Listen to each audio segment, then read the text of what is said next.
Hey, all Scott here. If you're like me, you need coffee. Lots of it. And you probably prefer it tastes good, too. Well, let me tell you about Darren's Coffee Company at darrenscoffee.com. Darren Marion is a natural entrepreneur who decided to leave his corporate job and strike out on his own, making great coffee. And Darren's Coffee is now delivering right to your door. Darren gets his beans direct from farmers around the world. All specialty, premium grade with no filler. Hey, the man just wants everyone to have a chance to taste this great coffee. darrenscoffee.com. Use promo code Scott and you get free shipping. darrenscoffee.com. Okay, guys, welcome back. I'm Scott. It's my show, The Scott Horton Show. ScottHorton.org. Twitter.com/Scott Horton Show. Next up is Phil Giraldi. He's a former CIA counterterrorism officer.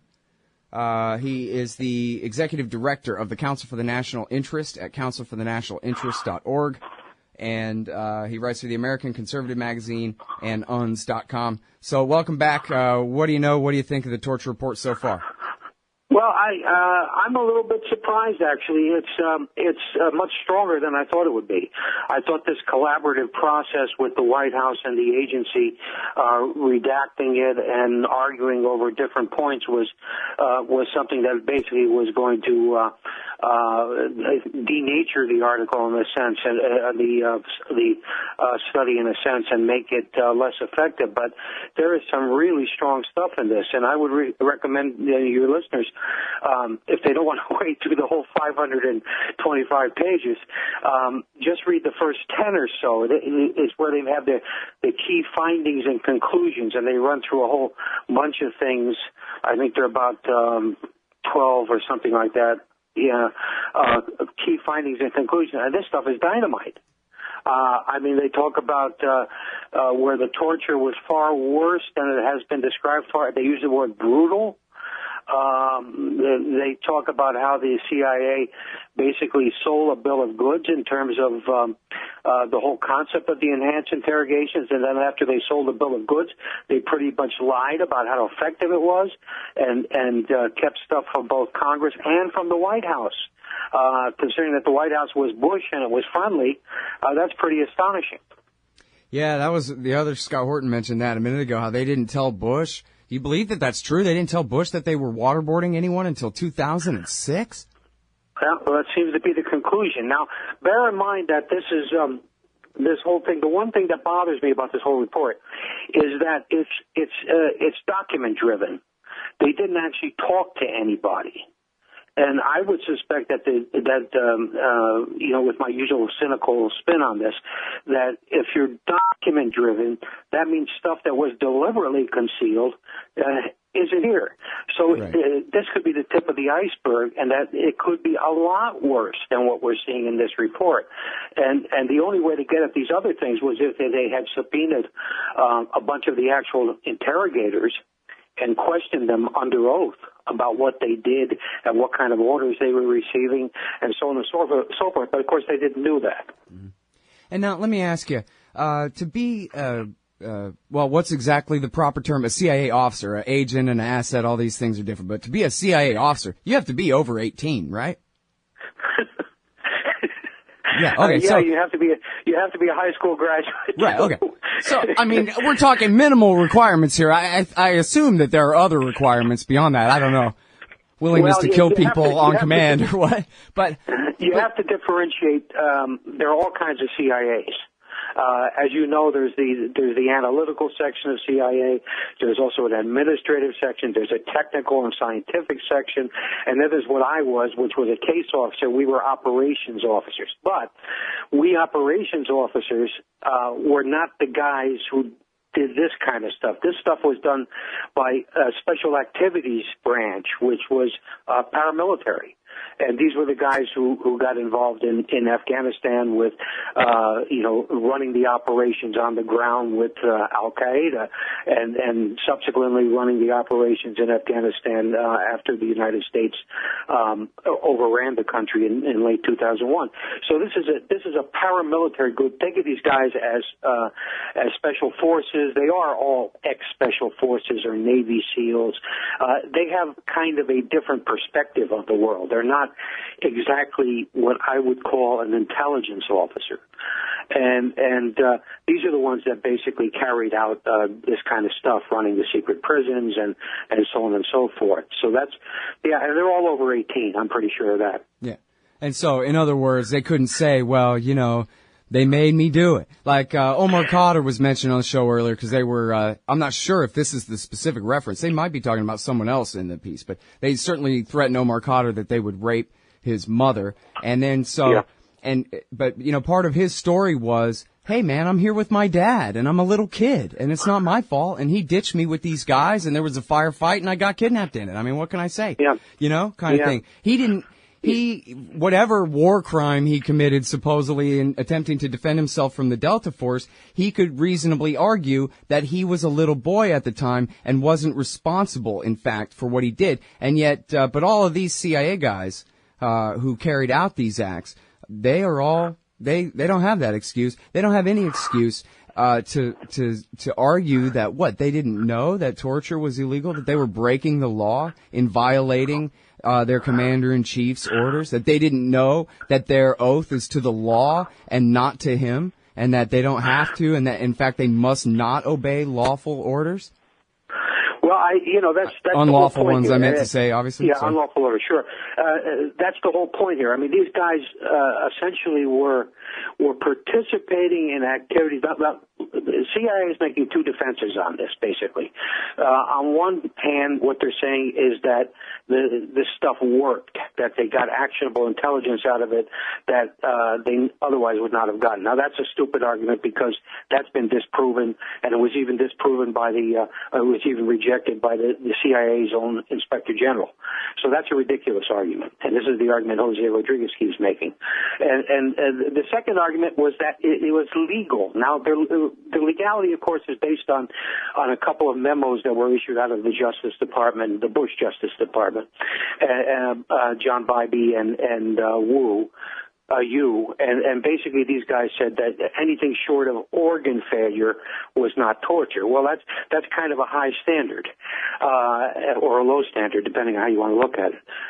But the fact is, a guy who even believes that physically coercing a terrorist suspect is justified under the circumstances of post 9/11, if his brain is working at all, he realizes that taking a broom and shoving it up somebody's behind is something that goes a little bit beyond maybe pushing a guy around or even waterboarding him. And the fact is that this report documents that a lot of this stuff was commonplace. And as I say, since it's document-driven, I would suspect there was a hell of a lot more of this going on than what we're seeing from the documents. Yeah. Well, I think we got to hope that this is just going to kick in the gate and allow all the rest of these stories to start rising up to the top. And there's been a couple of reports lately from people saying, well, no one talked to me. I was tortured by the CIA, and no one talked to me. And I guess that's why they weren't really talking to anyone. But you're going to have more and more people saying, you know, answering the phone and answering reporters' questions as this, you know, picks up. And there's so much in here. I don't know how long of a news cycle. I'm hoping for a good week and a half or two out of this. Damn it, you know, maybe some kind of accountability for someone indict Addington and you, and then move from there. Get them squealing. Yeah. Yeah, I absolutely agree. I mean, there are people that definitely should go to jail on this, and it starts right at the top. I mean, clearly, if George Tenet was not being forthcoming even with the White House, for God's sakes, I mean, these people, their heads should be rolling. I mean, Rodriguez, Cover Black, Jim Pavitt, you know, all these people that were involved in this program or acquiesced in it, and Rodriguez is, you know, now he appeared in the Washington Post on Sunday with another one of these idiotic op-eds, you know, claiming that it worked, it was legal, you know, we're all nice guys, we're wearing the white hats, but you know, if he was condoning this, he knew exactly what was going on, he should be in jail. Yeah. Well, you know, the other Scott was pointing out that this is such high-level illegality, and so much of it, and like you're detailing, in all kinds of different ways, too, that you can't help but notice the question is raised about the illegality of this entire institution. Who the hell these people think they are? Exactly. Exactly. It's like you said when you started out. These are adults, and they know that they're torturing somebody. There was no ambiguity about it. Yeah. All right, now wait. I don't want the live audience to miss anything. We'll be right back, everybody, with more Phil Giraldi in just a sec. Hey, Al Scott Horton here for the Future of Freedom, the monthly journal of the Future Freedom Foundation at fff.org/subscribe. Since 1989, FFF has been pushing an uncompromising moral and economic case for peace, individual liberty, and free markets. Sign up now for the Future Freedom, featuring founder and president Jacob Hornberger, as well as Sheldon Richmond, James Bovard, Anthony Gregory, Wendy McElroy, and many more. It's just $25 a year for the print edition, $15 per year to read it online. That's fff.org/subscribe. And tell them Scott sent you. Yeah, it's anti-war radio. Oh, I'm so used to saying that still. It's the Scott Horton Show. Same old show. Got Phil Giraldi on the line. We're talking about the CIA torturers and how they all belong in prison, and the boss is what sent them too. And so that was where we left off, was just the outright lawlessness, the revelation, I think, probably to a lot of people, Phil, of just what the national security state is as compared to the actual constitutional government of America that they learned about in civics class in high school, and just who these guys are and just who they think they are, which is apparently the masters of the universe beyond any law. Yeah, that's clearly where their heads are. As when we were breaking there for the commercials, the thing I was saying was that there should have been, given what this Senate report is saying and what these guys actually did to these suspects, there should have been no ambiguity in their own minds or anybody's minds that this was legitimate kind of physical coercion up to a certain level to get people to talk. This went way beyond that. This is stuff that I haven't seen yet in the report. I would think that there's probably some stuff in here about people dying under these interrogation techniques, and if they're not in the report, it's probably because the documents were shredded. This is just incredible stuff. It's stuff that you and I, growing up in this country, we would never have believed any of this could have possibly ever happened. Well, now, so you were still at the CIA at the beginning of this. You say it was a different division, but did you guys you other CIA spies must have known that, like, hey, they're torturing the hell out of people, right? No, we wouldn't have known. This kind of CIA, first of all, operates like most intelligence agencies on a compartmented basis. That means if you don't have a direct need for information for some reason, you don't see it, you don't get it. And this obviously, you remember when the Brennan when Brennan was up to get approved by Congress, some questions arose about his involvement in the program, and he was at a very senior level, a very senior executive level, and it was clear that he kind of knew about the program, but he claimed that he really wasn't an enabler or an implementer of it. So the point is, even at that kind of level, he may not have had a lot of the details, but there certainly were people that had the details, and Rodriguez, who was chief of Counterterrorism Center at that time, in his recent op-ed and his book, is essentially saying that, he ran the program. He was the one that ordered the videos destroyed. Now, if we had the videos, we would probably have more evidence of outrageous behavior of things being done, but that's why the videos were destroyed. The Rodriguez claims he did it to protect the interrogators from being identified, but that's a stupid argument, because I've seen interrogation videos and that sort of thing. They focus on the guy who's being interrogated. They don't show you the person asking the questions. So the whole concept is ridiculous. And essentially these were destroyed because they were destroying evidence of war crimes. Right. Well, now, so what about all of you former CIA officers who are anti-torture, that you guys go on a secret mission to get us the other 6,000 pages of this damn thing? Well, that's an interesting concept there, Scott, but if I could figure out how to do it, I certainly would do it. Just break on in there and get it, man. I've seen movies. I know how you guys are. I'd have to wrestle with Nancy Pelosi. Yeah. Well, she could stop you. I don't know. That's a pretty tough lady. All right. Yeah. No, sure. It would be great. It would be great if we could see the whole thing. It would be great if we could just see the summary unredacted, because the redactions are not as big as I thought they would be, but they still leave you wondering about some of the information that's been cut out. Mm. Sometimes it's very silly, like it talks about detention facilities in various countries, and they delete the names of the countries, whereas, of course, we know pretty much what the countries are. This has been in the public sector for quite some time. Right. Yeah, I was pointing out earlier on the show, I like to, when this comes up, it was my wife, Larissa Alexandrovna, that reported, when the Washington Post refused to, that reported the site of the torture facility in Poland, which belonged to Hitler, and then Stalin and his, followers, before it belonged to the CIA to be a torture facility there, which is a fun little footnote. And the president of Poland called her a liar. And of course she's absolutely vindicated by every other report that never mentions her original one, but still names the same damn facility. So.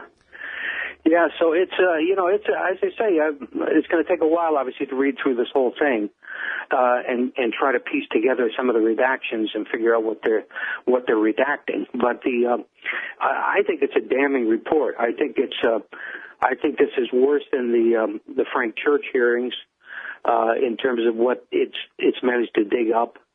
Because back in the 70s, in the 60s, people kind of expected some of this stuff, but now it's just this kind of detail on a worldwide torture program run by the U.S. government is just absolutely astonishing. Mm-hmm.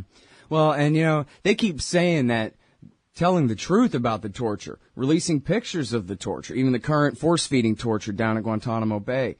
And the rest of this, that if you do this, you're going to engender terrorist attacks against us, as though it ain't the torture, it's the truth about it. But the truth about it is that Zawahiri was a friend of a guy who was in on the assassination of Anwar Sadat. He didn't do it, but they tortured him for it. But look out, because he's a surgeon. He's extremely intelligent, and now you made him mad. And the same thing with Zarqawi, only he was a two-bit rapist nobody, but in prison he was tortured in Jordan by America's sock puppet, King of Jordan, and decided that he was going to be a pure, lifelong holy warrior of jihad against Western interests and their sock puppets in the region after that. And he's the guy who did as much as Donald Rumsfeld to create the massive sectarian civil war that's tearing the entire Middle East apart right now. And that's where that's where those monsters come from, is the torture laboratory of America's sock puppet dictatorships in the Middle East. Mm-hmm. Yeah, well, I'm finding the whole pushback on this kind of ridiculous. They're arguing that we're going to be vulnerable overseas, and the Obama administration is playing into this too, that we're going to be attacked because of the torture report. Well, that's ridiculous. That the United States has been torturing people has been known to everybody for a long time, and it's certainly been known to these people who are in terrorist groups. So you think they need more motivation? I don't quite understand that. And the other argument being made is that this is going to hurt our relationships with other intelligence services because it reveals details and stuff. Well, that's a lot of bull too, because intelligence agencies don't share information and help each other because they love each other or they're close bosom buddies. It's because it is in their interest to do it. And every time there's been sort of a revelation in the past where it said, this is going to hurt our intelligence relationships, it just has not been the case, because these organizations work together because they need to do that. And so all these arguments are specious. They're ridiculous, and it shows how desperate really these people are to come up with something that they think is credible. Yeah. All right. Now, of course, I'm in 1,000% agreement with you about just how huge this is, the way you compared it to the church committee and all of that. But we have to make it huge, because we still live in a world of Fox News that the 70s didn't have to quite deal with.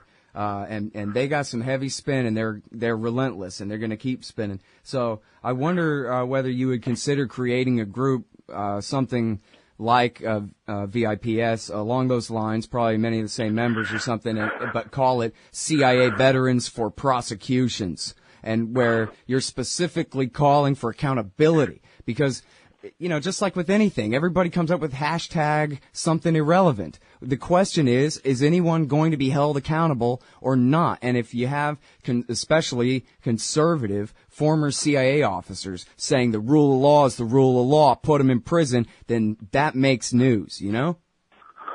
Well, I think that's a good idea. I certainly know a bunch of former CIA officers who feel about this just the way I do,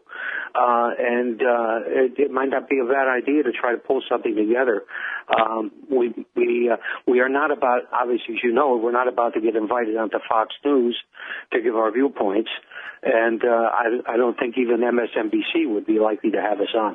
But the fact is that let's try to get something out there. Yeah, the MSNBC types might, if they have a big opportunity in a short time frame, kind of a thing to do it. A good press release, put the most famous one of y'all's name at the very top or whatever it is, and it'd be worth a shot, man. I think, I don't know.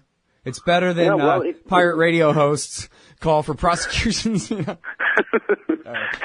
We're out of time. Thanks, Phil. We got to go. Appreciate it again. Okay, Scott. All right, bye-bye. That's Phil Giraldi, everybody, the American Conservative Magazine.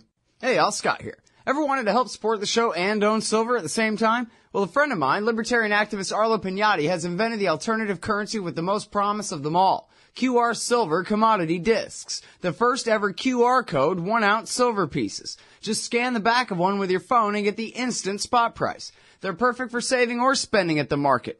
And anyone who donates $100 or more to the Scott Horton Show at scotthorton.org/donate gets one. That's scotthorton.org/donate. And if you'd like to learn and order more, send them a message at commoditydiscs.com or check them out on Facebook at /commoditydiscs. And thanks. Oh, John Kerry's Mideast peace talks have gone nowhere. Hey, y'all, Scott Horton here for the Council for the National Interest at councilforthenationalinterest.org. U.S. military and financial support for Israel's permanent occupations of the West Bank and Gaza Strip is immoral, and it threatens national security by helping generate terrorist attacks against our country. And face it, it's bad for Israel, too. Without our unlimited support, they would have much more incentive to reach a lasting peace with their neighbors. It's past time for us to make our government stop making matters worse. Help support CNI at councilforthenationalinterest.org. Hey, y'all, Scott Horton here for WallStreetWindow.com. Mike Swanson knows his stuff. He made a killing running his own hedge fund and always gets out of the stock market before the government-generated bubbles pop, which is, by the way, what he's doing right now, selling all his stocks and betting on gold and commodities. Sign up at WallStreetWindow.com and get real-time updates from Mike on all his market moves. It's hard to know how to protect your savings and earn a good return in an economy like this. Mike Swanson can help. Follow along on paper and see for yourself. WallStreetWindow.com.